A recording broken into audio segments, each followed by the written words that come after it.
আল্লাহ, আমার চোখের আলো তুমি ফিরে দাও আল্লাহ। আমি কোরআন পড়া হারতাইছি না আল্লাহ, তোমার কালাম আমি পড়া হারি না আল্লাহ। তুমি আমার চোখ তুমি ভালো করে দাও, চিকিৎসা করার মতো দুনিয়ায় কেউ নাই। প্রিয় দর্শক, এই অসহায় বৃদ্ধার বাড়ি হচ্ছে যমুনা চরে। আজকে এই অসহায় বৃদ্ধা, যার স্বামী সন্তান কেউ নেই, 2 বছর ধরে তার চোখে সমস্যা, তার দুটি চোখে প্রায় চিকিৎসাবিহীন অন্ধ হয়ে গিয়েছে। এই অসহায় বৃদ্ধা চোখের সমস্যার কারণে আজকে 2 বছর হয় তিনি কোরআন তেলাওয়াত করতে পারতেছে না।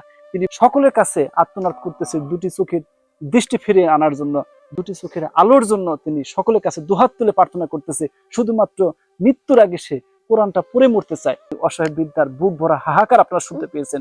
একটি মানুষ এগিয়ে আসুন, এই অসহায় মানুষটিকে কোরআন তেলাওয়াত করার জন্য তার দুটি চোখের আলো আমরা সকলে ফিরে দিই। একটি মানুষ এগিয়ে আসুন, আপনার একটু সহযোগিতা পেলে হয়তো এই অসহায় মানুষটি দুটি চোখের আলো ফিরে পাবে।